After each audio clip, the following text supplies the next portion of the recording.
Hey folks, it's Dr. Michael Briscoe again, the owner and clinic director for East Texas Institute of Natural Healing. And if you're watching this from YouTube, you can definitely go to my website, drmichaelbriscoe.com, and that's DR as in doctor, michaelbriscoe.com, and you can see other videos of mine. But today I want to talk to you about fevers, because just the other day my daughter, who is not even 2 years old, was running a fever, and I was able to help her with that like I always do for my two kids. Every single time, never have a problem with getting their fevers down. But I thought of you guys because there's so many people out there who don't really know the purpose of a fever. They don't understand it, so they are susceptible to hearing things as far as how fevers are dangerous and we need to knock that down, so on and so forth. So, and a lot of people aren't aware of how to really take care of fevers naturally to help support the body, that sort of thing. So, first and foremost is that fevers are not some disease process to be feared. Okay, there's a lot of fever phobia in parents, and this not only goes with fever in kids, but us as adults when we get fevers also. But the fever is actually your body's protective mechanism. Okay, your body's doing exactly what it's supposed to be doing.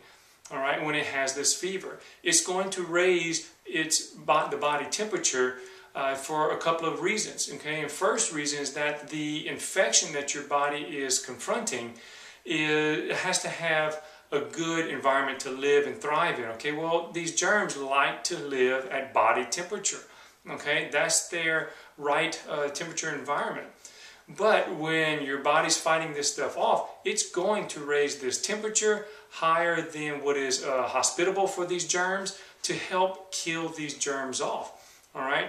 But also that high temperature helps to stimulate some of these white blood cells to get into action, to start killing these germs. But the other reason, this is where a lot of people are unfamiliar of this information. Even your healthcare provider is going to be unfamiliar with this information. But the other very, very, very important purpose of that fever is that fever is your body's way of it's searching for something. And what that something is ionized calcium. All right, so your body must have that increase in fever or increase in temperature, that fever, to leach out this calcium from your body's reserves. What are the reserves? Mainly the bones, okay, but also there's muscle reserves. But your body wants to leach out that calcium so that it can elevate the blood calcium levels, because it knows it needs that mineral. Okay, calcium is very, very important for the immune system. All right, your white blood cells, in order to gobble up these germs, okay, this cell eating, if you want to think of it like Pac-Man back in the day, gobbling up those things, is that calcium is needed for that. So when you have a fever, it's your body's way of saying, I don't have enough calcium to deal with this in a proper manner, in an efficient manner.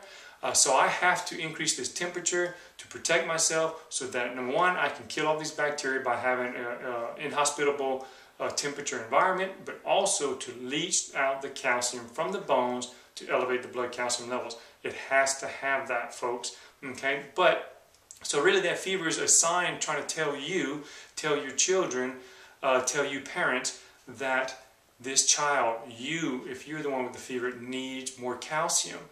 So the mechanism of calcium is better to get it from the dietary sources, from supplementing with calcium products versus versus getting the calcium from the bones. You know, we really don't want to leach it from the bones, but the body's primary purpose is always to survive. And if it has to draw from its own reserves, if it will do that. If it has to kind of sacrifice a little bit of itself in order to survive, it will do that. Okay?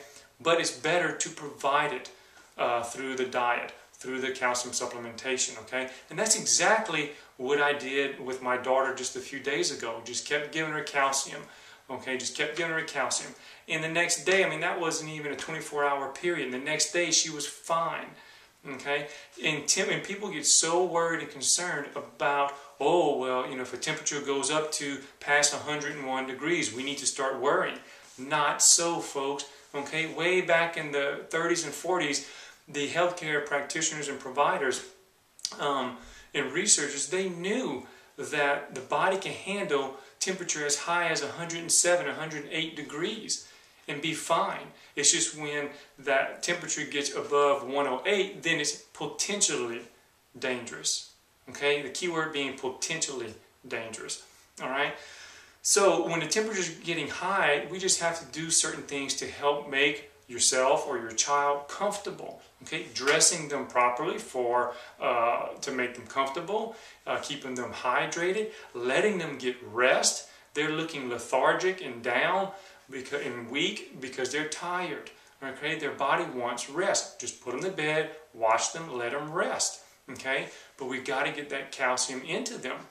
That's really what's going to help that fever out. And this is a totally different mechanism than taking something like Tylenol, which is a suppressing action on the body. So we're not trying to knock the fever down like Tylenol or other anti-fever type of medications.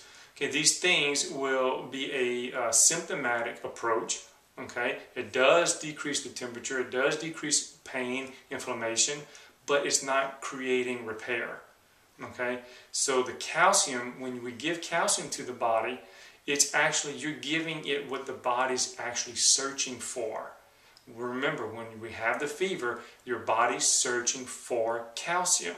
Well, when we give it calcium, we're giving it what it's looking for. We elevate the blood levels of calcium, so now it doesn't need to have that fever anymore to search for the calcium, because it's getting it from elsewhere. So that's why the fever goes away. We're actually helping the immune system, helping the white blood cells to function correctly. Okay, you don't have to take my word for this. Okay, but I'm going to read you some things from different prestigious journals. Okay, so for example, the Journal of Clinical Therapeutics back in July of 1980, all right, tells us that, quote, most authorities regard temperatures below 106 as harmless and those over 108 as potentially harmful. Okay, it's just potentially harmful, possibly, not necessarily. So we shouldn't be fearing this fever.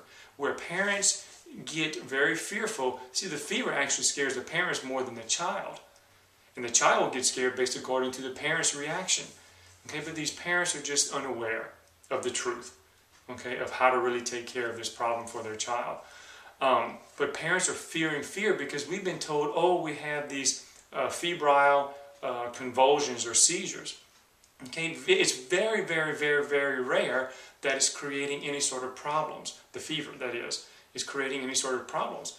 Okay, these convulsions are not going to, the high fever is not going to be doing any sort of neurological damage.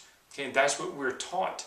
All right, the convulsions, the seizure type things, these convulsions are really actually what's called hypocalcemic tetany. What does that mean in simple terms? Contractions or convulsions because of low blood levels of calcium. All right, that's where these convulsions are coming from. It's not the high fever, it's the low blood calcium. Okay.